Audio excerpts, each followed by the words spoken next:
These are not your typical story masterpieces, like The Last of Us or God of War that everyone and their grandma already knows about. Some are well-known, some are straight-up underdogs, but I'm telling you, all of them got stories that slap. Wow. So whether you've played them or not, there's probably at least a few in here that'll surprise you. My name is Rico, and welcome to the Game Dweller channel. Let's get into it. And hit that sub button if you haven't done it already. Thank you.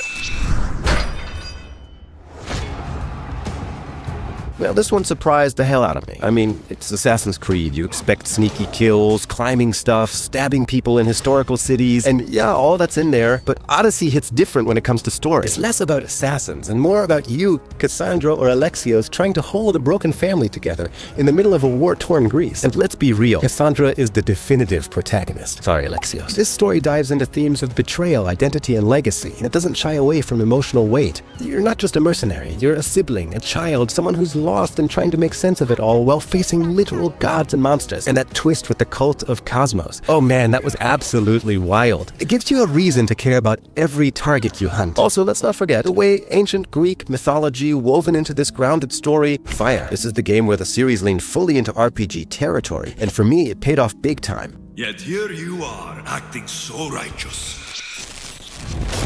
Protect the pilot. Titanfall 2 is the definition of don't judge a book by its cover. Everyone bought it for the multiplayer, which is solid, but the campaign, masterclass. You play as Jack Cooper, a regular grunt who suddenly becomes a pilot and gets paired up with a Titan named BT. And man, BT is the boy. The chemistry between them is somehow better than half the human relationships I've seen in games. The story is surprisingly emotional, and it plays out in a tight, fast-paced campaign that never wastes a second. There's one mission, effect, and cause, where you time travel mid-combat. I'm talking switch timelines on the fly type stuff. It's not just a gimmick either. It ties into the story in a way that makes you feel like a badass and adds to the emotional stakes. By the end of it, I actually cared about BT, like deeply. I didn't think a game about big robots and explosions would make me feel something, but here we are. You owe it to yourself to play this one, even if you never touch the multiplayer. Reinforcements will be on their way.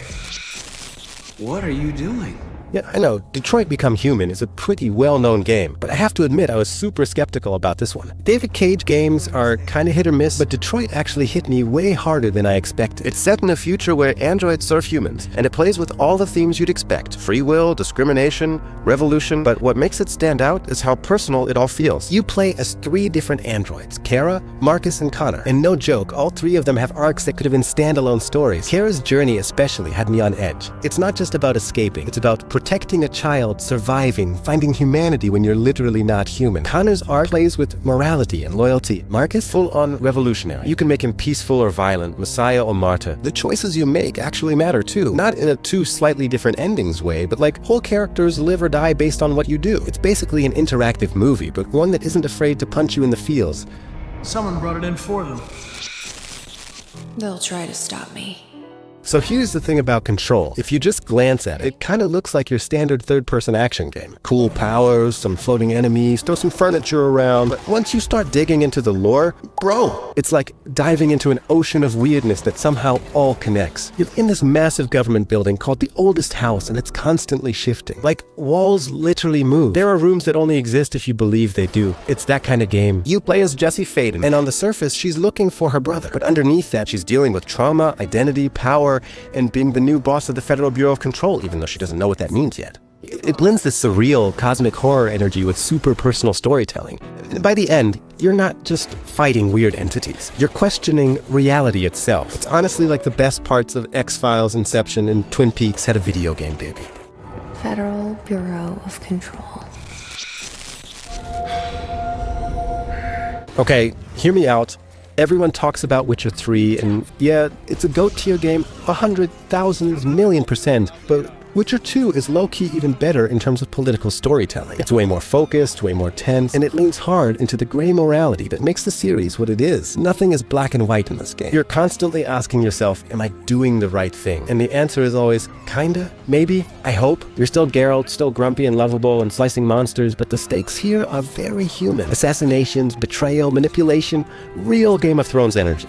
The wildest part, the game literally splits in half depending on one major choice. Like, you'll play a completely different story path based on that one decision. That kind of commitment to player agency is rare, let's be real. It's not as polished as Witcher 3, but narratively, it goes hard. And if you want to understand where Geralt comes from before his big mainstream life, this one's essential. Walk around behind me if you want to shake.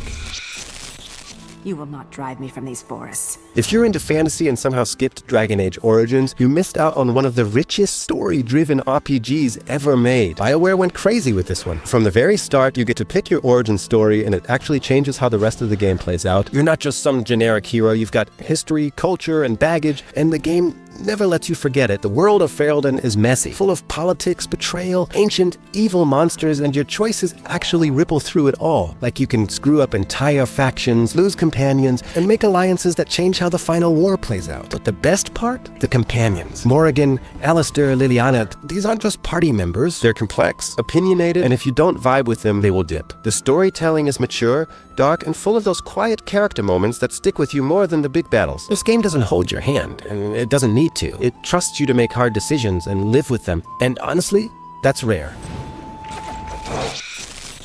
This thing can transform?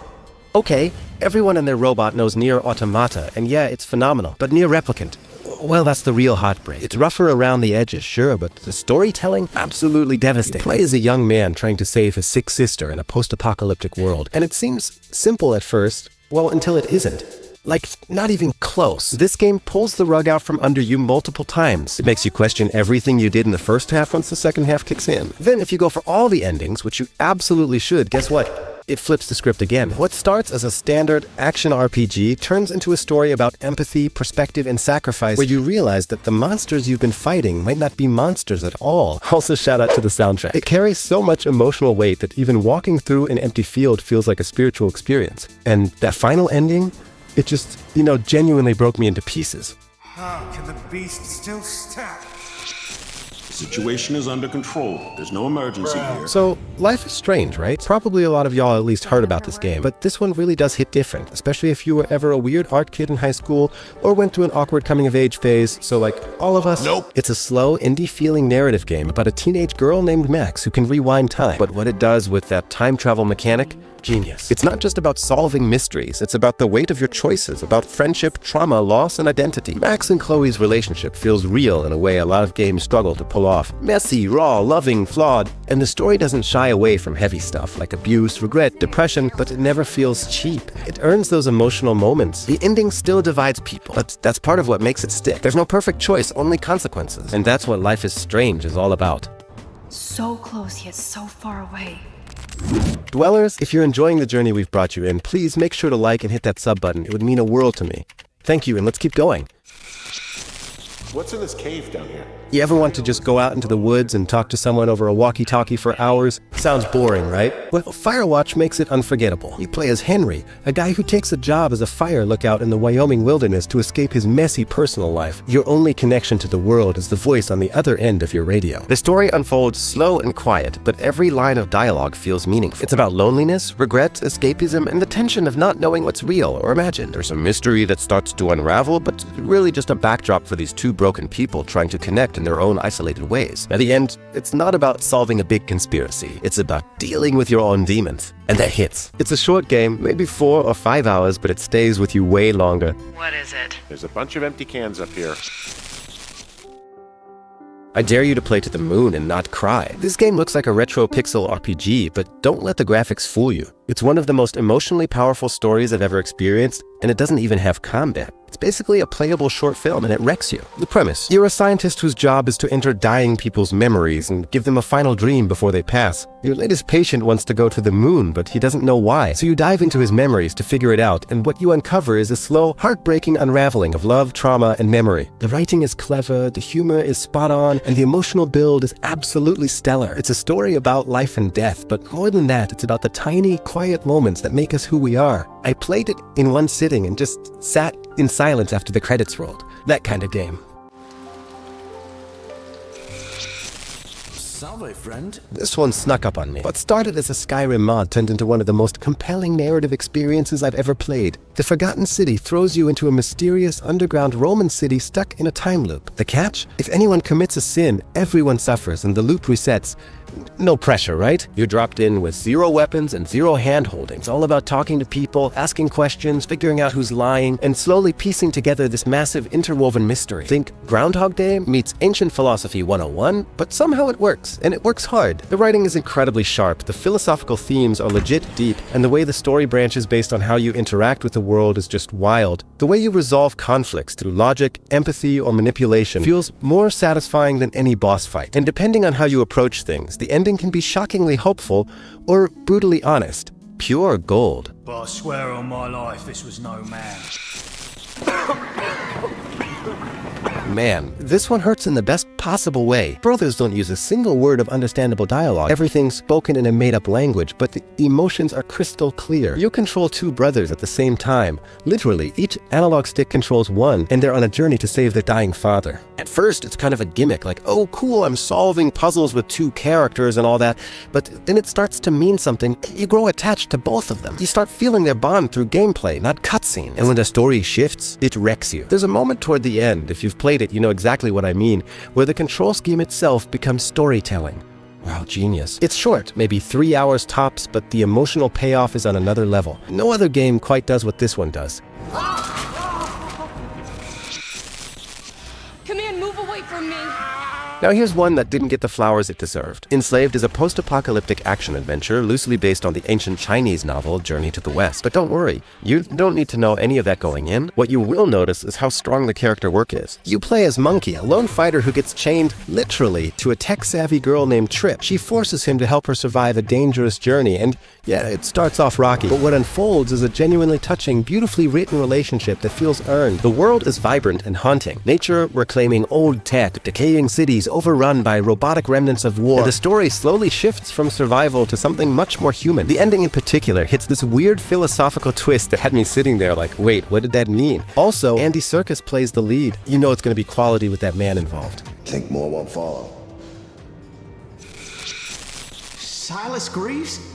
The bounty hunter? Alright, this one might seem out of left field, but trust me, Call of Juarez, Gunslinger has one of the most fun and cleverly told stories I've ever played. It's a Western, arcade-style shooter that absolutely should not have as much narrative depth as it does, but here we are. You play as Silas Greaves, a washed-up bounty hunter telling his life story to a group of strangers in a bar. And here's the genius part. His story keeps changing mid-mission depending on how he's telling it. Like, you'll be in the middle of a shootout and he'll go, wait, no, there weren't that many guys, and poof, half the enemies vanish. Or he'll say, I took the back way, and the whole level reconfigures in real time. It's this super meta, unreliable narrator setup that turns the story into a living memory. It's funny, chaotic, and surprisingly heartfelt. By the end, you're not just shooting cowboys, you're unpacking the regrets of a man who's lived a long, wild life.